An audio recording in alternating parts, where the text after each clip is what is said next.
Ayo, segera download Quran Tadabbur, tafsir dalam genggaman Anda.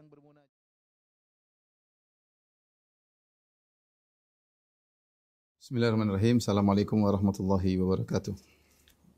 Alhamdulillahi ala ihsani wa syukru lahu ala taufiqihi wa amtinani. Asyhadu an la ilaha illallah wahdahu la syarika lahu ta'ziman li sya'ni. Wa asyhadu anna Muhammadan abduhu wa rasuluhu da'ila ridwani. Allahumma salli alaihi wa ala alihi wa ashabihi wa ikhwani. Ikhwan dan akhwat yang dirahmati Allah Subhanahu wa taala, pada kesempatan kali ini kita akan bahas salah satu akidah yang penting dalam pembahasan akidah mengenai Allah di atas langit ya. Dan perkara ini adalah perkara yang sangat banyak dalilnya sampai disebutkan Ibnu Qayyim ada alfu dalil bal alfani, 1000 dalil atau 2000 dalil, yaitu banyak. Demikian juga didukung dengan dalil-dalil fitrah ya, bahwasanya fitrah manusia mengetahui Tuhan di atas ya, dan juga ijma' para ulama. Nanti akan kita sebutkan ya, ijma' ulama. Tentunya kita tahu di zaman sekarang ada sebagian dai-dai ya, yang mereka mengaku bermadzhab Syafi'i, yang mereka mengingkari adanya Allah di atas. Bahkan ada yang mengatakan kalau menunjuk saja tidak boleh Allah ditunjuk. Kalau ditunjuk saja berarti Allah berjisim. Kalau Allah berjisim berarti tasbih ya, berarti kufur dan syirik. Sebagian mereka seperti itu. Padahal kalau kita kembali kepada akidahnya para ulama Syafi'iyah ya, mulai dari Al-Imam Syafi'i dan juga ulama Syafi'iyah yang senior, kita dapati bahwasanya mereka menyatakan Allah di atas langit. Bahkan yang menyedihkan juga bahwasanya mereka ya mengaku bermadzhab Asy'ari ya, ternyata Imam Abdul Hasan Al-Asy'ari juga menyatakan Allah berada di atas langit dalam buku-bukunya, seperti dalam buku Al-Ibanah, kemudian dalam buku Risalah ila Ahli Thaghar, kemudian juga dalam kitabnya Maqalatul Islamin. Bahkan beliau menukilinlah pendapat Ahlul Hadis, pendapat Ahlus Sunnah, bahwasanya Allah berada di atas ya. Justru menafsirkan Allah istawa alal arsh, ditafsirkan dengan istaula, Allah menguasai arsh, bukan di atas arsh, itu adalah pendapat dari Mu'tazilah sebagaimana dinukil oleh Abu Hasan Al-Asy'ari rahimahullahu taala. Jadi ini perkara yang cukup aneh menurut saya ya. Artinya dalil banyak, ijma' sudah ada ya. Kemudian pendapat ulama Syafi'i mutaqaddimin ya, pendapat ulama Asy'ariyah mutaqaddimin atau maksudnya yang terdahulu, semua menyatakan Allah di atas. Muncul mungkin ulama Syafi'iyah belakangan atau Asy'ariyah belakangan yang terpengaruh dengan bid'ah filsafat ya, atau pengaruh filsafat Yunani ya, ilmu kalam, sehingga akhirnya terpengaruh dan mengatakan Allah tidak di atas dengan logika mereka tidak bisa menerima kalau Allah di atas. Dan ini benar-benar terpengaruh dengan filsafat Yunani. Insyaallah saya nanti ada kajian khusus tentang silsilah firqah-firqah. Kalau saya sudah selesai dari akidah wasithiyah, insyaallah saya akan bahas tentang firqah-firqah, dan di antara yang pertama akan saya bahas adalah mengenai filsafat Yunani, bagaimana pengaruhnya terhadap Mu'tazilah dan pengaruhnya terhadap Asy'ariyah biidznillah taala. Tapi intinya inilah akidah Ahlussunnah wal Jamaah, dalilnya terlalu banyak dan ini juga ijma' ulama dan juga mayoritas ulama Syafi'iyah mutaqaddimin mengatakan demikian. Sekarang saya akan menukil perkataan ulama Syafi'iyah tentang Allah di atas. Di antaranya Al-Baihaqi rahimahullahu taala, beliau adalah ulama besar mazhab Syafi'iyah ya, yang wafat pada tahun 458 Hijriyah ya. Beliau berkata, Akhbarana Muhammad bin Abdullah Al-Hafiz qala hadhihi nuskhatul kitab alladhi amlahu Syekh Abu Bakar Ahmad bin Ishaq bin Ayyub fi madhhabi ahli sunnah fima jara baina Muhammad bin Ishaq bin Khuzaimah wa bain ashabi fa dzakaraha wa dzakara fiha. Telah mengabarkan kepada kami Muhammad bin Abdullah Al-Hafiz, ia berkata inilah nuskhah kitab yang didiktekan oleh Syekh Abu Bakar Ahmad bin Ayyub tentang madhab ahli sunnah, tentang apa yang terjadi antara Muhammad bin Ishaq bin Khuzaimah dengan para sahabatnya. Kemudian dia menyebutkan di antaranya Ar-Rahmanu 'alal arsy istawa bila kaif. Bahwasanya di antara akidah Ahlussunnah adalah Ar-Rahmanu 'alal arsy istawa bila kaif. Allah beristiwa di atas arsy bila kaif, jangan tanya bagaimananya. Ya, Allah di atas sudah selesai. Anda mengerti makna istawa di atas, tidak perlu Anda tanya bagaimananya ya. Enggak perlu Anda tanya bagaimananya karena tidak ada yang tahu. Ini sering kita sampaikan bahwasanya karena untuk mengetahui bagaimananya Allah di atas beristiwa di atas arsy, maka harus tahu Allah seperti apa, harus tahu juga arsy seperti apa.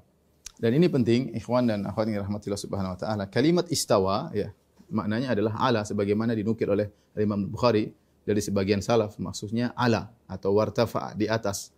Istawa alal arsy, beristiwa di atas arsy. Jangankan Allah, antara makhluk satu dengan makhluk yang lain saja berbeda, ya. Seperti Allah berfirman tentang bagaimana orang beristiwa di atas hewan, litastawu ala zuhurihi. Sebagaimana agar kalian bisa beristiwa di atas tunggangan tersebut. Maka kita bisa bayangkan bagaimana manusia beristiwa di atas kudanya atau di atas ontanya. Allah sebutkan litastawu, agar kalian berada istiwa, yaitu bisa berada di atas onta kalian, ya. Kita bisa bayangkan karena kita tahu manusia seperti apa dan kita tahu bentuk onta seperti apa. Beda lagi Allah sebutkan dalam Al-Qur'an tentang bagaimana Nabi Nuh beristiwa di atas kapal. Fa idza stawaita anta wa man ma'aka 'alal fulki faqul alhamdulillahilladzi najjana minal qaumidz zalimin. Jika engkau sudah beristiwa di atas kapal wahai Nuh bersama orang-orang yang bersamamu, maka ucapkanlah segala puji bagi Allah yang telah menyelamatkan kami dari orang-orang zalim. Ini yang kedua. Sekarang istiwanya Nabi Nuh dengan kapal. Kita tahu bentuk kapal dari kayu. Nabi Nuh dan orang-orang beristiwa. Beristiwanya bisa berdiri, bisa duduk. Ya, yang penting sudah di atas kapal. Kita tahu bagaimananya karena kapal datar, Nabi Nuh manusia, kita ngerti, ya. Beda lagi. Jadi beda dengan yang pertama. Yang pertama istiwanya manusia di atas hewan, beda. Biasanya begini, ya. Istiwanya Nabi Nuh di atas kapal beda lagi. Beda lagi tatkala kapal di atas gunung. Allah mengatakan wastawat alal judi. Kemudian kapalnya Nabi Nuh beristiwa di atas gunung Judi, ya. Lain lagi tentunya. Istiwanya seperti apa, tapi semuanya mengandung makna di atas. Atas dan tenang di atas tersebut. Ya, atas dan menetap di situ. Itulah namanya istiwa secara bahasa, di atas. Dan Allah gunakan dalam Al-Quran dalam beberapa ayat dengan 3 model antara manusia dengan hewan. Manusia istawa di atas hewan, antara manusia di atas kapal, kemudian di antara kapal di atas gunung. Dan ini semua berbeda, tidak ada yang sama antara kaifiyah yang satu dengan kaifiyah yang lain. Nah, tapi semuanya mengandung makna yang sama di atas. Kita bisa mau di atas. Entah bagaimananya tergantung siapa di atas, siapa di bawah. Maka akan menimbulkan kaifiyah tertentu. Tetapi 3 ini kaifiyahnya masing-masing berbeda-beda. Padahal mereka semua makhluk. Padahal mereka semuanya makhluk. Kesamaannya apa? Kesamaannya sama-sama makna di atas. Demikian ketika kita mengatakan Ar-Rahmanu 'alal arsy istawa, Allah beristiwa di atas arsy, ya sudah, kita enggak tahu.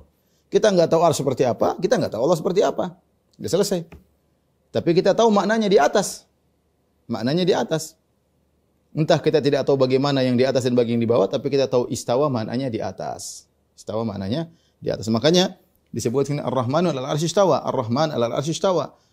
Bila kaif, Ar-Rahman beristiwa di atas arsy bila kaif, dan tidak ada bagaimananya.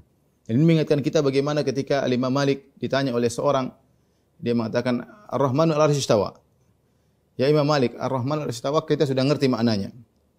Kaifa istawa? Kalau begitu bagaimana cara istiwanya? Maka Imam Malik sampai berkeringat, sampai marah. Imam Malik kemudian berkata, al-istiwa'u maklum. Bahwasanya istiwa maklum, diketahui maknanya, yaitu di atas. Istiwa ala, ya. Istiwa ala kita sudah tahu maknanya di atas. Wal kaifu majhul. Dan bagaimana tidak ada yang tahu, majhul. Wal imanu bihi wajib, ya. Dan beriman terhadap istiwa adalah wajib. Maka Imam Malik pun menyuruh untuk mengusir orang ini. Dan ini kaidah yang digunakan oleh Imam Malik, kaidah yang luar biasa. Bahwasanya ini berlaku pada seluruh sifat-sifat Allah. Sifat-sifat Allah kita paham maknanya, tapi bagaimananya kita tidak tahu. Kita tidak tahu. Tapi maknanya kita paham. Maknanya kita paham. Ketika dibilang istawa, kita ngerti di atas. Oleh karenanya tidak benar kemudian sebagian orang mengatakan bahwasanya salaf dahulu mereka mufawwidhah, mereka enggak ngerti makna istawa. Itu tidak benar. Oleh karenanya Imam Bukhari menukil dari sebagian salaf, kalau tidak salah Abu Ali atau yang lainnya, menafsirkan istawa maknanya ala. Jadi suatu yang mafhum, diketahui maknanya. Cuma yang tidak diketahui adalah bagaimananya. Kemudian beliau berkata, wal atharu anis salaf fi mithli hadza katsiratun, dan asar-asar dari salaf yang seperti ini banyak. Bahwasanya istiwa, kita menetapkan Allah beristiwa bila kaif, tidak, adapun bagaimana tidak ada yang tahu. Wa ala hadhihi at-tariqi yadullu madhhabu Syafi'i. Perhatikan sini. berdasarkan cara seperti ini, jalan metode seperti inilah ditunjukin oleh mazhab Syafi'i radhiyallahu anhu. Imam Syafi'i berpendapat seperti ini. Ya, berpendapat menurut metode seperti inilah ditunjukkan oleh mazhabnya Imam Syafi'i. Mazhabnya Imam Syafi'i seperti ini. Wa ilaiha dhahaba Ahmad bin Hanbal. Dan demikian juga pendapat Al-Imam Ahmad bin Hanbal wal Husain bin Al-Fadl Al-Bajali wa minal mutaakhirin Abu Sulaiman Al-Khattabi, dan di antara ulama belakang adalah Al-Khattabi. Dan penukilan yang sama juga dinukil oleh pernyataan Imam Baihaqi juga dinukil oleh Ibnu Hajar Al-Asqalani dalam kitabnya Fathul Bari jilid 13 halaman 407.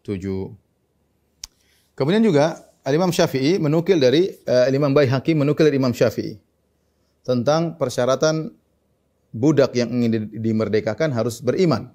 Harus beriman. Imam Syafi'i berdalil dengan hadis Ainullah, hadis Al-Jariyah dalam Sahih Muslim. Ya, karena di hadis ini disahihkan oleh Imam Muslim, disahihkan oleh Al-Baihaqi, disahihkan oleh Imam Syafi'i, dijadikan dalil oleh Imam Syafi'i, kemudian datang orang-orang belakangan mencoba mendhaifkannya. Taib. Kata Imam Syafi'i rahimahullahu taala, wa ahabbu ilayya law imtahanaha bil iqrar bil ba'thi ba'dal maut wa ma asbahahu. Dan lebih disukai olehku, kata Imam Syafi'i, aku lebih menyukai seandainya orang tersebut menguji budak wanitanya dengan masalah hari kiamat, apakah dia mengakui hari kiamat atau tidak setelah kematian, dan perkara-perkara yang semisalnya itu ditanya tentang akidah, diuji, ya. Wa dzakara hadits Muawiyah bin Hakam, kemudian Imam Syafi'i menyebutkan hadis Muawiyah bin Hakam, hadis tentang Ainullah, di mana Allah. Annahu qala li Rasulillah sallallahu alaihi wasallam fil jariyah allati latama wajhaha. Ya. Alayya raqabatun fa'utiquha, yaitu Muawiyah bin Hakam berkata kepada Rasulullah tentang budak wanitanya yang ditampar oleh Muawiyah bin Hakam, apakah aku memerdekakannya wahai Rasulullah? Faqala laha Rasulullah, maka Rasulullah sallallahu berkata kepada budak wanita tersebut, Aina Allah, di mana Allah? Qalat fis sama, maka wanita tersebut berkata di langit. Faqala man ana, saya siapa, kata Rasulullah. Qalat anta Rasulullah, engkau adalah Rasulullah sallallahu alaihi wasallam. Kata Rasulullah sallam, fa'atiqha, kalau gitu bebaskan dia. Ini jelas bahwasanya Imam Syafi'i berdalil dengan hadis Al-Jariyah tentang di mana Allah untuk mempersyaratkan keimanan budak yang hendak dimerdekakan. Itu Imam Syafi'i lebih suka budak dimerdekakan harus beriman.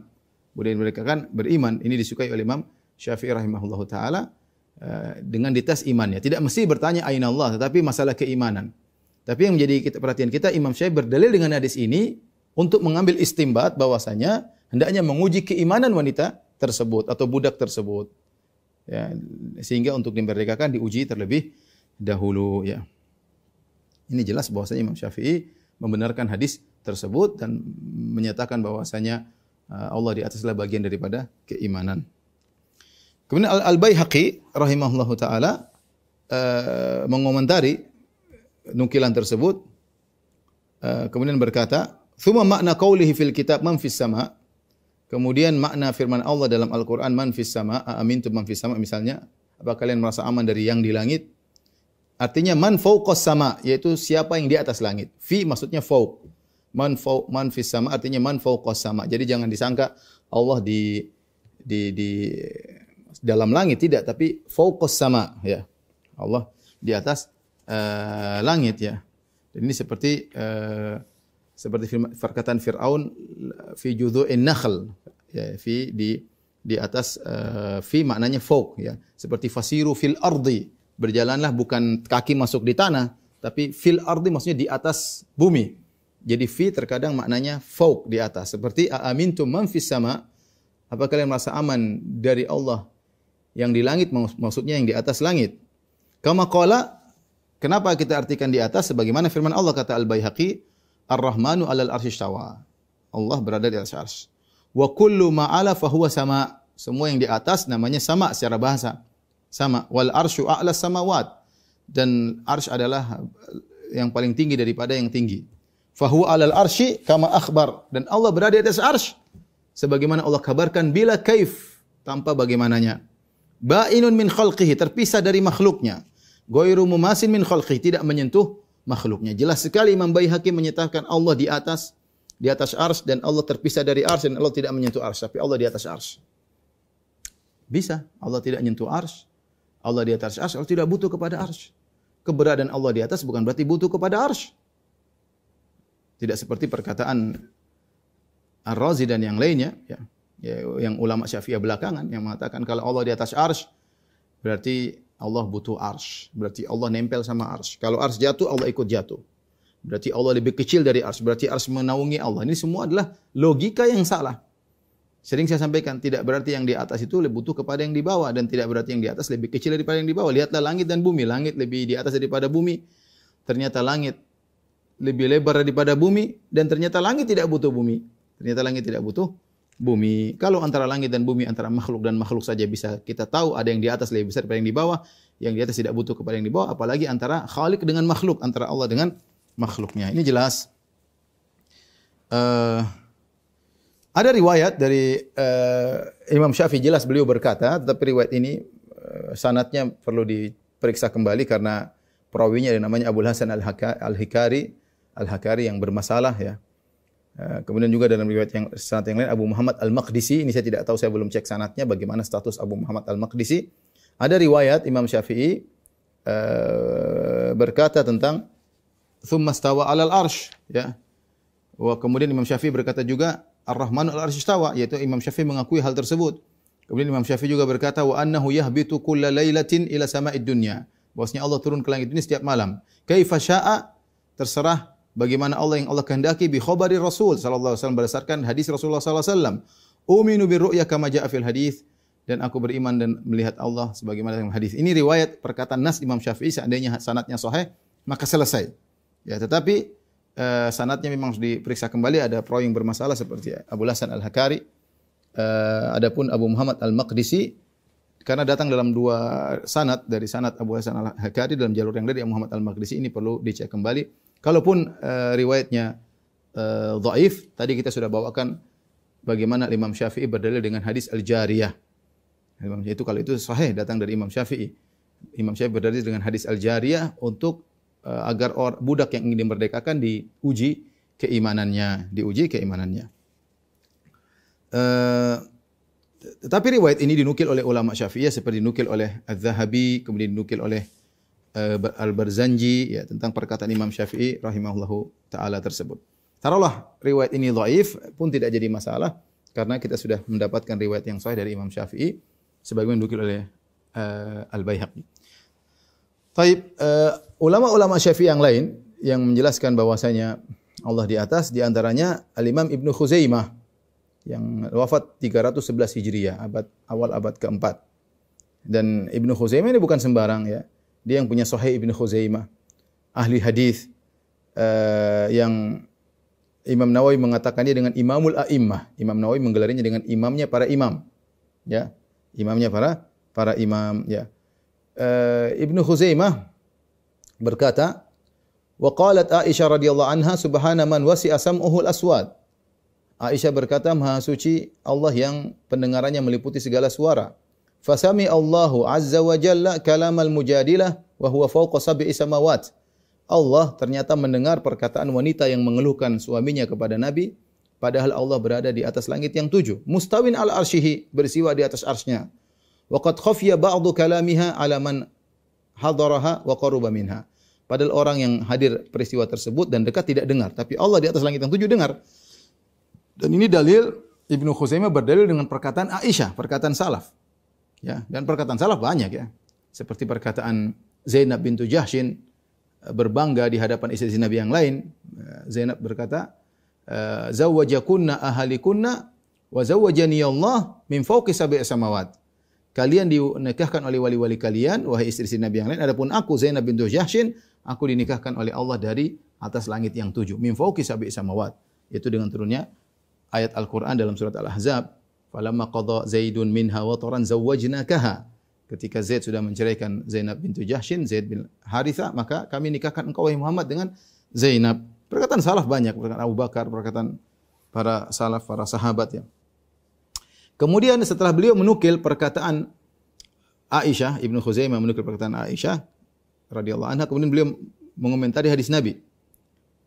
Fa idza sa'altumullah fasaluhul firdaus. Kalau kalian minta kepada Allah, mintalah surga Firdaus. Fa innahu awsatul jannah wa 'alal jannah, karena surga Firdaus yang paling tengah, yang paling atas.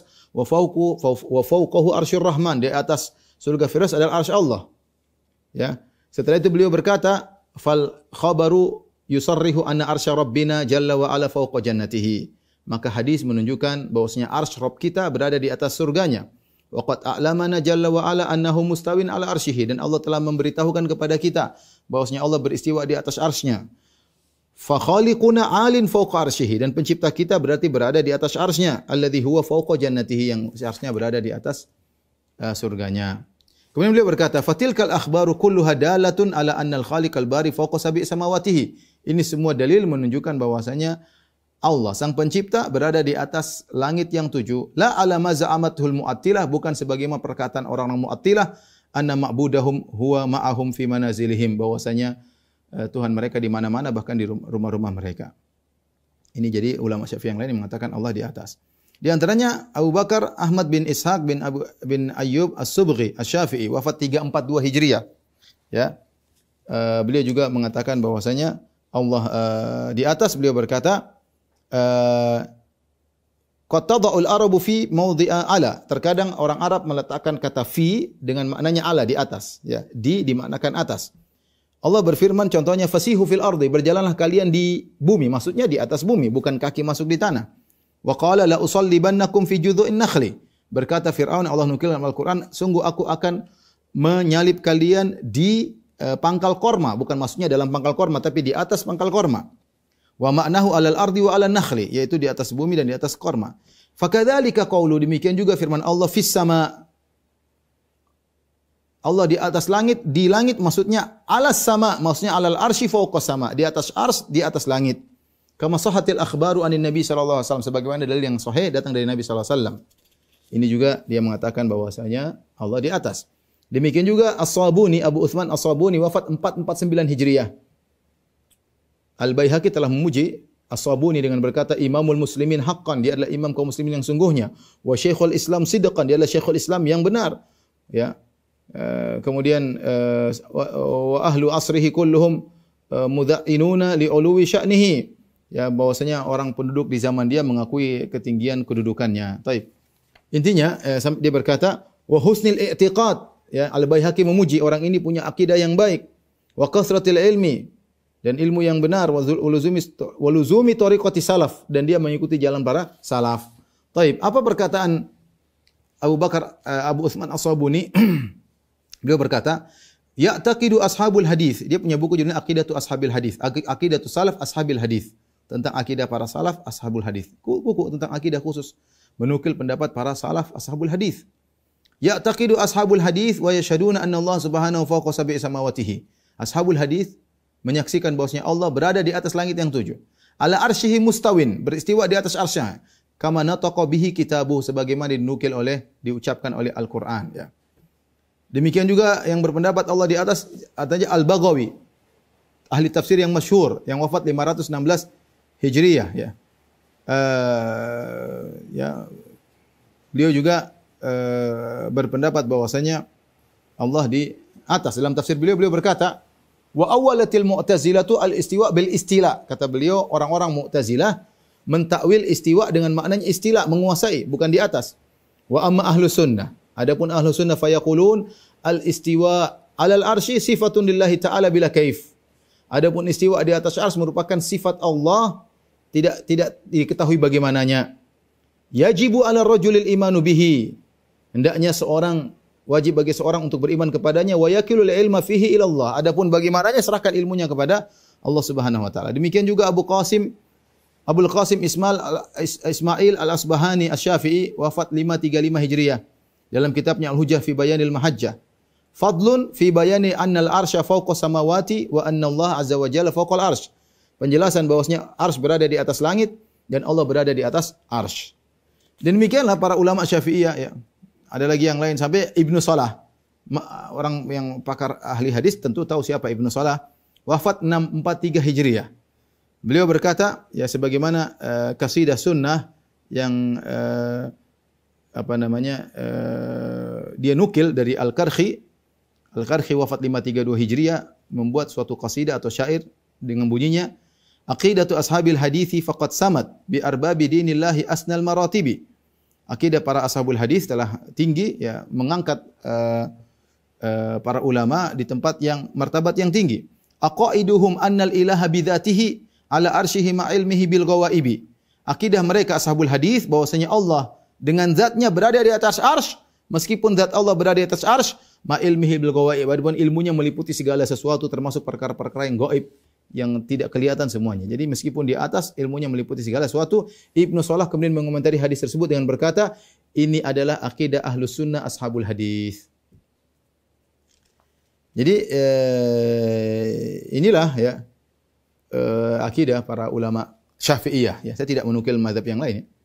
Saya sedang menukil ulama mazhab Syafi'iyah. Saya tidak mengingkari benar ada ulama-ulama belakangan yang kemudian terpengaruh dengan akidah Mu'tazilah mengingkari Allah di atas, di antaranya An-Nawawi ya dalam apa namanya kitab-kitabnya ya. Meskipun ada kitab yang menunjukkan beliau rujuk Allah alam tentang kebenaran kitab tersebut ya. Terutama masalah al-harf wa saut, nanti insyaallah mungkin ada pembahasannya. Demikian juga Ibnu Hajar. Ibnu Hajar dalam hal ini beliau terpengaruh dan beliau mengingkari Allah di atas ya. Ibnu Hajar ada tulisan khusus risalah ilmiah, risalah S3 tentang Ibnu Hajar dengan Asy'ariyah. Jadi Ibnu Hajar ternyata kalau kita teliti tentang akidah beliau dalam kitab Fathul Bari, dalam sebagian kondisi beliau terpengaruh dengan Asy'ariyah. Dalam sebagian kondisi beliau membantah Asy'ariyah. Bahkan dalam perkara-perkara yang prinsip beliau membantah Asy'ariyah seperti dalam masalah dalil a'rad ya. Dan insyaallah nanti ada penukilan. Jadi yang mengatakan Ibnu Hajar Asy'ari total enggak benar. Ibnu Hajar beliau memang tinggal di zaman Asy'ari lagi benar-benar tersebar ketika itu sehingga beliau terpengaruh. Namun dalam beberapa kondisi dan beberapa nukilan dalam Fathul Bari beliau membantah akidah Asy'ariyah bahkan dalam beberapa hal yang merupakan prinsip akidah Asy'ariyah. Namun beliau juga terpengaruh dengan akidah Asy'ariyah sehingga tidak dikatakan Ibnu Hajar Asy'ariyah murni, tidak, tapi beliau terpengaruh dengan Asy'ariyah. Ala kulli hal meskipun Ibnu Hajar dan Nawawi rahimahullahu taala menolak Allah di atas, tapi kita katakan ini ulama-ulama terdahulu yang lebih pakar akidah dari mereka ya, yang lebih cocok dengan akidah para salaf. Ya, tadi saya sebutkan Ibnu Khuzaimah, Al-Baihaqi, ya, kemudian yang apalagi yang tulis dalam buku Sabuni dalam buku khusus akidah, ya, kemudian juga Abul Qasim Al-Asbahani dalam bukunya ya Al-Baghawi. Jadi mereka menyelisih ulama terdahulu dari kalangan mazhab Syafi'i. Dan mengenai Allah tidak di atas, sebenarnya itu adalah akidah Jahmiyah. Mereka mengingkari Allah tidak di atas. Makanya nukilan banyak dari para salaf mereka mengingkari Jahmiyah karena mereka Jahmiyah berpendapat tidak ada Tuhan di atas langit, ya. Dan banyak nukilannya. Oleh karenanya para ulama dahulu menulis buku membantah orang-orang Jahmiyah, membantah orang Jahmiyah yang mengingkari bahwasanya Allah berada di atas langit, dan diikuti juga orang Mu'tazilah dan juga diikuti oleh orang Asy'ariyah. Kita alhamdulillah akidah salaf kita punya salafnya. Makanya saya yang sering katakan, kita kalau ngambil akidah pakai logika repot. Kita ini belajar akidah salaf dengan sanad. Kita punya salaf yang menyatakan apa yang kita katakan. Ya, kalau kita berdasarkan logika maka akan muncul belakangan orang punya logika demikian ya. Nah, makanya kalau ada yang mengatakan Allah tidak di atas, saya bilang sebutkan salafmu. Saya enggak minta dalil dulu, saya minta salaf. Dalil apalagi enggak ada. Kita dalil ratusan bahkan mungkin bisa 1000 dalilnya. Nah, salafnya mana? Enggak ada. Mereka punya salaf. Ya, paling salafnya Jahmiyah sama Mu'tazilah. Ya, salafnya Jahmiyah sama Mu'tazilah ya. Oleh karenanya para ulama membantah Jahmiyah yang menolak Allah di atas, dan mereka menulis buku tentang hal ini. Contohnya Al-Imam Ahmad nulis buku dalam kitabnya Ar-Rad 'alal Jahmiyah wa Zanadiqah membantah pendapat ini. Kemudian Utsman bin Sa'id Ad-Darimi dalam kitabnya Ar-Rad 'alal Jahmiyah membantah juga akidah Allah tidak di atas, dan juga kitabnya Ar-Rad 'alal Bishr al-Mirrisi. Kemudian juga Ibnu Qutaibah juga membantah Jahmiyah dalam kitabnya Ikhtilaf fil Lafz war-Rad 'alal Jahmiyah wal Musyabbihah. Ibnu Battah yang wafat 387 Hijriah juga membantah dalam kitabnya Al-Ibanah, juga membantah tentang akidah Jahmiyah ya. Bahkan juga Al-Bukhari, Al-Imam Al-Bukhari juga membantah akidah Jahmiyah, ya. Al-Imam Al-Bukhari membawakan dalam sahihnya dalam suatu kitab judulnya Kitab Firrat al-Jahmiyah. Dan ini datang dalam riwayat Mustamli. Al-Mustamli mendatangkan riwayat dari Imam Bukhari dengan judul bab Rat al-Jahmiyah, ya. Kemudian ketika beliau membantah Jahmiyah, apa yang dibawa oleh Imam Bukhari? Hadis tentang Allah di atas, ta'rujul malaikatu warruhu ilaihi. Firman Allah, malaikat naik ke Allah. Naik ke mana? Naik ke atas. Kemudian juga firman Allah, ilaihi yas'adul kalimut thayyibu. Kenapa Imam Bukhari bawakan hadis-hadis ayat-ayat seperti ini? Untuk menunjukkan Allah di atas. Kepada Allah lah naik kalimat-kalimat yang baik. Naik ke mana? Naik ke atas. Arah jelas. Ada arahnya jelas. Sementara orang Asy'ariyah mengatakan, tidak boleh bilang Allah di atas. Tidak boleh nunjuk ini syirik, kufur. Tidak boleh. Subhanallah. Tidak boleh ente begini, ente meyakini Allah di atas. Kufur. Subhanallah. Kalau kita mau ambil konsekuensi perkataan mereka, terlalu banyak orang yang syirik. Karena mereka mengatakan Allah kalau bisa ditunjuk, berarti dia makhluk seperti makhluk. Syirik, kufur. Dan sekarang banyak orang coba berdoa begini. Banyak orang kalau Allah di atas, banyak sekali. Terus mereka semua kufur ya? Jawabannya tidak tentunya ya. Justru mereka yang ngawur yang mengatakan Allah tidak bisa ditunjuk itu enggak benar ya. Semua ini semua ikhwan. Ini semua karena logika filsafat. Nanti ada saatnya saya bahas ya. Saya bahas kenapa mereka seperti ini bukan pakai dalil, Pak. Murni otaknya filsafat. Logikanya filsafat. Ada insya Allah saya akan bahas tentang masalah ini. Jadi kemudian Al-Imam Al-Bukhari juga berdalil dengan hadis Ibnu Abbas, balagha Abu Dzarrin ma ba'atsun Nabi sallallahu alaihi wasallam. Kata Ibnu Abbas bahwasanya telah sampai kepada Abu Dzar Al-Ghifari tentang kedatangan Nabi sallallahu alaihi wasallam. Faqala li akhihi, kemudian Abu Dzar berkata kepada saudaranya, i'lam li ilma hadzal rajul. Carilah tahu tentang lelaki ini, tentang Muhammad. Coba kau cari tahu kabar tentang dia.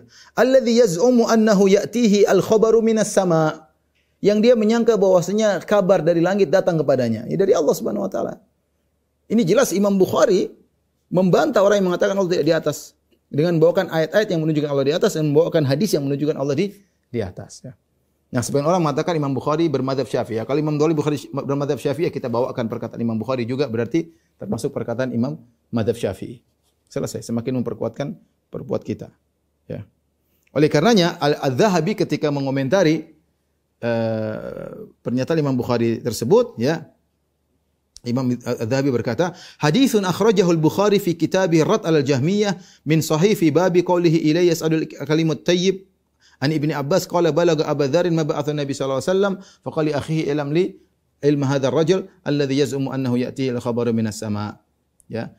Imam Az-Zahabi kemudian menyatakan hadis yang diriwayatkan oleh Imam Bukhari dalam kitabnya bantahan terhadap Jahmiyah dalam Sahih Bukharinya tentang bab firman Allah, kepada Allah lah naik kata-kata yang baik. Dari Ibnu Abbas, dari Abu Dzar, beliau berkata kepada saudaranya, carilah tahu tentang kabar lelaki ini itu Muhammad yang menyangka bahwasanya kabar dari langit datang kepadanya. Ya, ini jelas bahwasanya Imam Bukhari membantah yang mengatakan Allah tidak di atas dengan membawakan dalil yang menunjukkan Allah di atas. Imam Abu Dawud, tahu yang punya Sunan Abi Dawud, juga membuat bab tentang bab Rad al-Jahmiyah, bantahan terhadap Jahmiyah dalam Sunan Abi Dawud. Kemudian beliau membawakan hadis tentang Allah di langit, yaitu hadis Abu Hurairah yang ma'ruf, yanzilu rabbuna kulla lailatin ila sama'id dunya. Allah turun ke langit dunia, hina yabqa thuluthul lail akhir, tatkala tersisa sepertiga malam yang terakhir. Fa yaqulu man yad'uni fa astajiba lahu. Maka Allah berkata, siapa yang berdoa kepadaku, aku akan kabulkan permohonannya. Man yas'aluni fa'utiyahu, barang siapa yang minta kepadaku, aku akan kabulkan permintaannya. Man yastaghfiruni fa'aghfir lahu, siapa yang memohon ampun, aku akan ampuni dosanya. Ini jelas ternyata Imam Abu Dawud juga membantah orang-orang Jahmiyah dan berdalil dengan hadis yang menunjukkan Allah di atas. Ya. Kemudian juga Ibnu Majah dalam sunannya, Ibnu Majah juga membawa hadis tentang bab yang judulnya perkara-perkara yang diingkari oleh Jahmiyah. Fima angkaratil Jahmiyah, kalau tidak salah begitu bahasa Arabnya, ya. Saya tidak nukil Arabnya, tapi intinya perkara-perkara yang diingkari oleh Al-Jahmiyah, ya. Imam Tirmidzi juga membantah dalam sunannya, membantah Jahmiyah, ya. Imam Tirmidzi, Abu Isa Tirmidzi bahkan menukil pendapat para salaf tentang masalah Allah turun ke langit dunia, dia bantah Jahmiyah di situ. Ya, dia bantah dalam nukilan dalam Sunan Tirmidzi, ya. Demikian juga At-Tabrani dalam kitabnya Al-Mu'jamul Kabir berkata bab tentang penjelasan kafirnya Al-Jahmiyah yang sah terhadap melihat Allah pada hari kiamat. Ya, orang Jahmiyah menolak Allah bisa dilihat karena lihat di atas, lihat di atas mereka, sementara mereka mengatakan Allah tidak di atas, sehingga mereka menolak Allah dilihat sebagaimana Mu'tazilah juga. Ini dibantah oleh At-Tabrani. Ya. Jadi yang bantah sudah banyak para ulama salaf. Adapun Ibn Taimiyah, Ibnu Qayyim belakangan abad ke-8.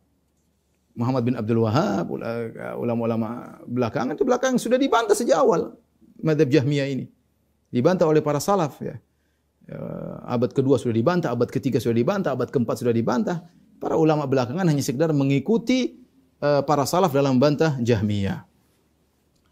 Jadi sudah jelas bagi kita bahwasanya mazhab Syafi'i secara umum mengatakan bahwasanya Allah di atas, adapun yang belakangan memang mengingkari.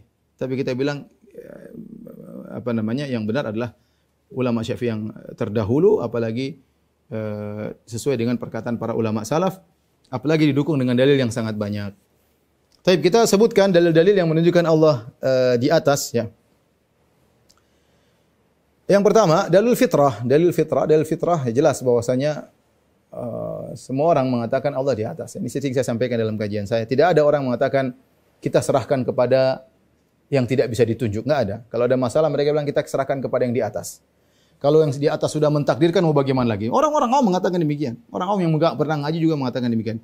Kalau yang atas sudah menggariskan mau diapain? Sampai mereka tunjuk ke atas. Begitu fitrah mereka seperti itu. Ya, tidak ada yang mengatakan kita serahkan kepada yang di mana-mana. Enggak ada. Kita serahkan kepada yang tidak di atas, tidak di bawah, tidak di depan, tidak di belakang, tidak di kanan, di kiri. Enggak ada yang mengatakan demikian, enggak ada.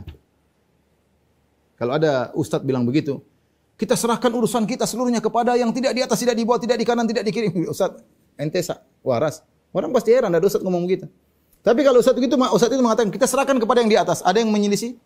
Tidak ada, benar memang. Bayangkan, ada ustaz, saya aja antum menghayal ya. Jadi ada ustaz datang, kemudian dia menghadapi persoalan rumit, dia mengatakan, sudah kita serahkan kepada yang di atas, sambil nunjuk ke atas. Kira-kira ada yang bilang dia aneh?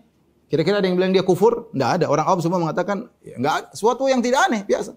Tapi coba ustadz itu, dia menjelaskan akidah Asy'ariynya, terus dia mengatakan, kita serahkan kepada yang tidak di atas, tidak di bawah, tidak di kanan, tidak di kiri, tidak di dalam alam, tidak di luar alam. Kira-kira orang bilang apa? Ustadz ini ngomong apa ini? Kenapa menyelisih fitrah mereka? Ini fitrah nggak bisa diotak-atik, mau pakai dalil, pakai apa? Ya. Maka mereka bagaimanapun berusaha menolak dalil Allah di atas, fitrah mereka tetap ketika mau berdoa, tetap ke atas. Tetap serahkan kepada ke atas. Ya, ini fitrah.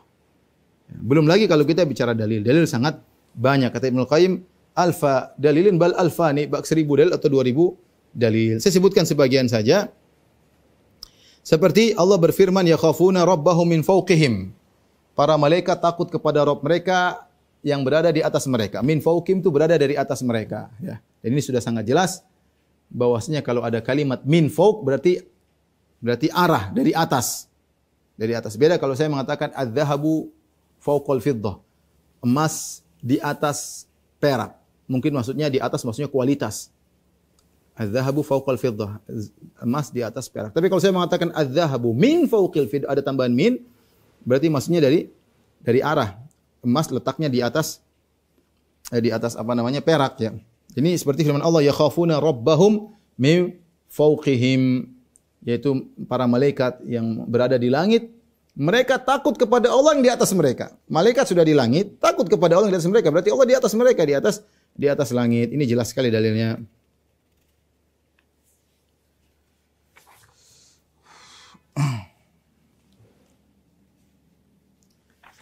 Kemudian dalil yang lain, dan ini seperti dalam Al-Quran banyak, min fawq artinya di atas. Kenapa? Karena para mereka yang menolak Allah di atas, mereka ketika kita bawakan wa huwal qahiru fawqa ibadi, dialah Allah yang maha kuasa di fawqa ibadi, atas hamba-hambanya. Kata mereka fawq di sini maksudnya bukan arah, bukan posisi, tapi di atas maksudnya kualitas Allah lebih tinggi daripada kualitas makhluknya. Taib. Mungkin bisa diartikan ini, tapi kalau ada min sebelumnya itu enggak mungkin kecuali maknanya arah. Bahwasanya Allah di atas dari sisi posisi, bukan dari kualitas.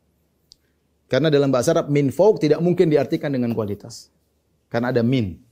Makanya dalam Al-Quran juga ada ayat-ayat semisal itu. Contohnya seperti Dalam surat An-Nahl 26, fakharra alaihim as-saqafu min fawqihim. Maka atap pun jatuh min fawqihim, dari atas mereka. Ada min.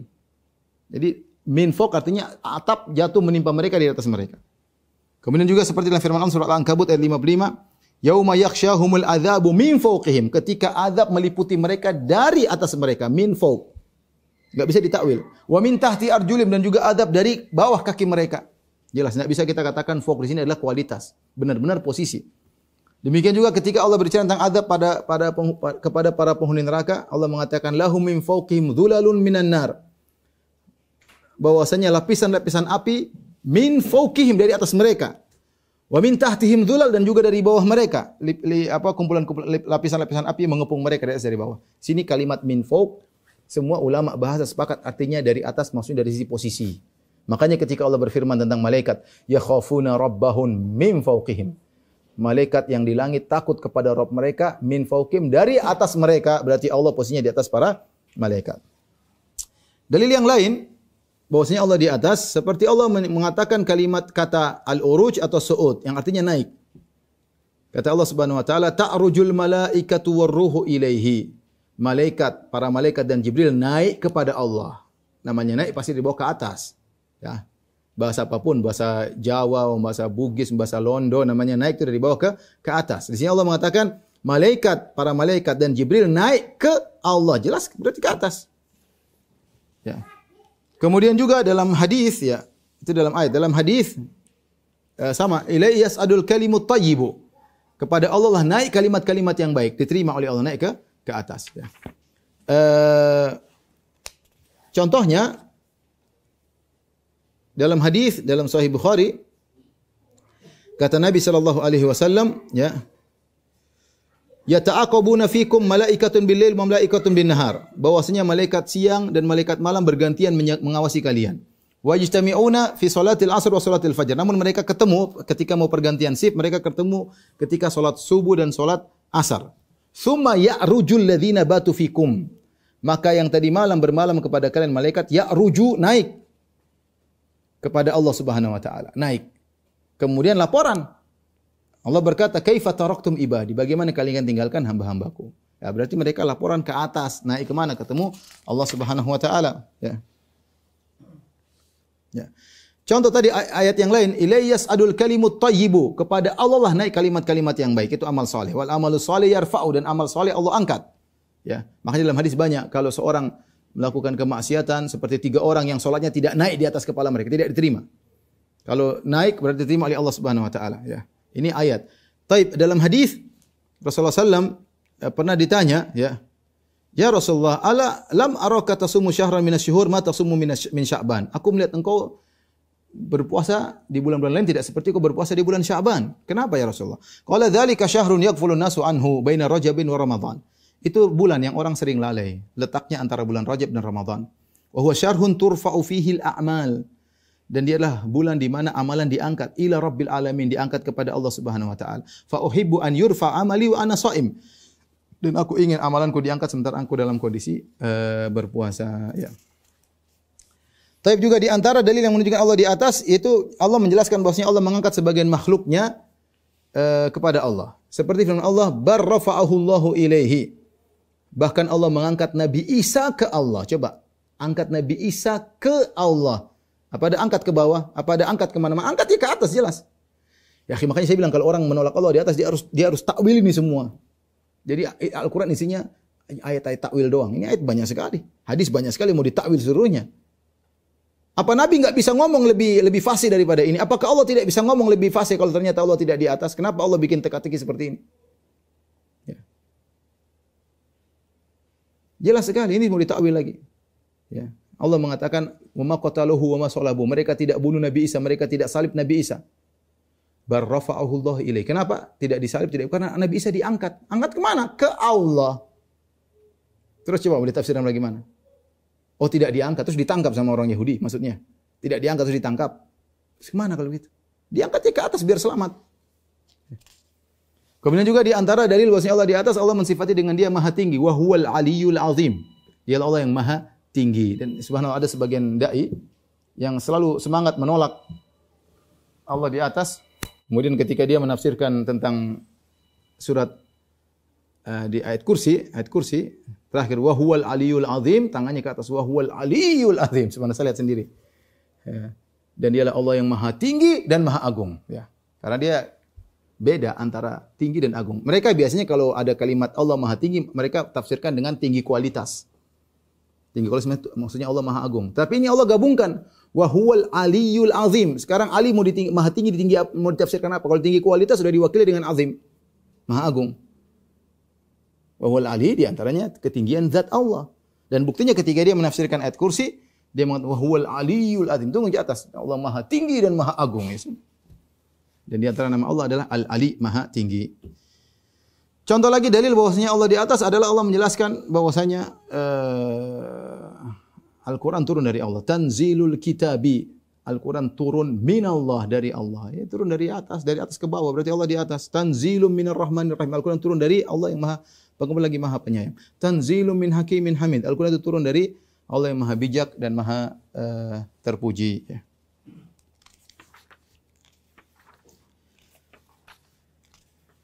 Tapi ini masih banyak. InsyaAllah kita lanjutkan pekan depan. Mudah-mudahan kita bisa selesaikan. Dan sambil kalau ada kesempatan kita akan menjelaskan syubhat-syubhat yang beredar berkaitan tentang Allah di atas. Karena ini permasalahan sebenarnya permasalahan sepele. Tapi sebenarnya dia penting. Dia penting dan saya katakan tadi yang membuat mereka menolak Allah di atas tidak lain hanyalah filsafat Yunani. Nanti saya ada punya pengajian khusus tentang masalah ini insyaallah setelah akidah wasithiyah insyaallah taala akan saya jelaskan bagaimana keterkaitan filsafat Yunani sampai mereka akhirnya mengatakan Tuhan punya syarat. Syarat Tuhan itu tidak boleh ditunjuk. Syarat Tuhan tidak boleh melakukan pergerakan, misalnya syarat Tuhan tidak boleh begini. Tidak banyak mereka bikin syarat tentang Tuhan. Ya, yang semua itu dari filsafat akidah Yunani. Wallahu a'lam bishawab. Demikian saja kajian kita. Insyaallah kita lanjutkan pekan depan tentang dalil-dalil Allah di atas dan juga membantah syubhat-syubhat yang berkaitan dengan hal tersebut. Kurang lebihnya saya mohon maaf. Wabillahi taufiq wal hidayah. Assalamualaikum warahmatullahi wabarakatuh.